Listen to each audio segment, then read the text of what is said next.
নমস্কার, কল্পনা রান্নাঘরে আপনাদের সবাইকে স্বাগত। আজকে আমি বানাচ্ছি মিশাল চচ্চড়ি। এই রান্নাটা আমি সম্পূর্ণটা আমার মন থেকে বানাই। কেন মন থেকে বানাই সেটা ভিডিওটা দেখলেই আপনারা বুঝতে পারবেন।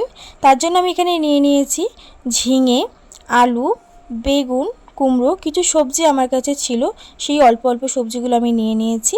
আমি এখানে কড়াতে প্রথমে সাদা তেল দিয়ে দিয়েছি।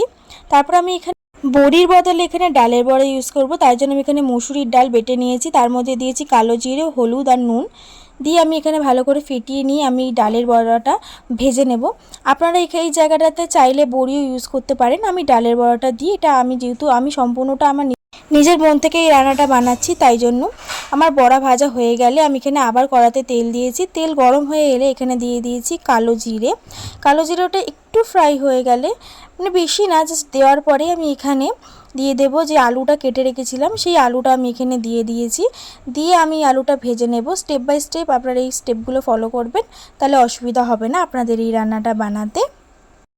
আলুটা ভাজা হয়ে গেলে এখানে আমি বেগুনটা দিয়ে দেব। বেগুনটা দিয়ে অল্প ফ্রাই করে নেব। আমার কাছে যেহেতু সব সবজি অল্প অল্প ছিল, তাই আমি সব কিছু দিয়ে একটা চচ্চড়ি বানিয়েছি, তাও আবার নিজের মন থেকে। আমি এখানে ঝিঙে আর এখানে কুমড়ো দিয়ে দিয়েছি। দিয়ে আমি এবারে সব কিছু দিয়ে ভালো করে নেড়ে নেব। নাড়ার পরে আমি এখানে দিয়ে দিয়েছি একটু আদা বাটা। দেখুন আমি এখানে আদা বাটা দিয়েছি।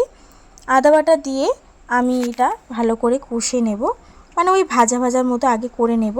তারপরে এখানে আমি দিয়েছি হলুদ গুঁড়ো। হলুদ গুঁড়ো দেওয়ার পরে এখানে আমি একটু পরিমাণ মতো নুন দিয়ে নিয়েছি। আপনারা আপনাদের পরিমাণ অনুযায়ী নুন দিয়ে নেবেন। তারপর আমি এখানে দিয়েছি গোটা পাকা কাঁচা লঙ্কা দিয়ে দিয়েছি এখানে। দিয়ে আমি সব সবজিগুলো একটু লাল লাল করে ভেজে নেব। লাল করে ভাজা হয়ে গেলে এখানে আমি পরিমাণ মতো সামান্য জল দেব এই সবজিগুলো সিদ্ধ করার জন্য। আমার ভাজা হয়ে গেছে লাল লাল করে, তাই আমি এখানে জল দিয়ে দিয়েছি পরিমাণ মতো। একটু বেশি করেই জল দেবেন। দেখুন আমার জল শুকিয়ে গেছে চচ্চড়িটার মধ্যে। আমি এখানে আলুটা সিদ্ধ হয়েছে কিনা দেখে নিচ্ছি। আমার আলু বা সব সবজি সিদ্ধ হয়ে গেছে।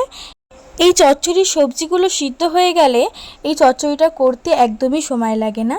যাই হোক, এখানে আমি একটু চিনি দিয়ে দিয়েছি। আমি চচ্চড়ি মানে একটু চিনি ইউজ করতে পছন্দ করি। আপনারা না দিলে না দিতে পারেন, অসুবিধা নেই তাতে। দিয়ে আমি একটু ভালো করে মিক্স করে নিচ্ছি। আমার সবজি যেহেতু সিদ্ধ হয়ে গেছে, আমার বেশিক্ষণ সময় লাগবে না। আমি সবার লাস্টে এখানে যে বড়াটা ভেজে রেখেছিলাম সেই বড়াটা দিয়ে দিয়েছি। এই জায়গাটাতে আপনারা বড়ি ইউজ করতে পারেন, আমি এখানে বড়া ইউজ করেছি। এটা বড়া দিয়েও খেতে খুব খুব ভালো লাগে। যেহেতু আমার সবজি সিদ্ধ হয়ে গেছে, তার জন্য আমার এই চচ্চড়িটা করতে বেশিক্ষণ সময় লাগে না। যাই হোক, এখানে আমার মিশাল চচ্চড়ি তৈরি হয়ে গেছে। রেসিপিটা কেমন লাগলো আমাকে অবশ্যই জানাবেন। দেখা হচ্ছে নেক্সট অন্য কোনো রান্নার ভিডিওটি। ততদিন ভালো থাকবেন, সুস্থ থাকবেন। ধন্যবাদ।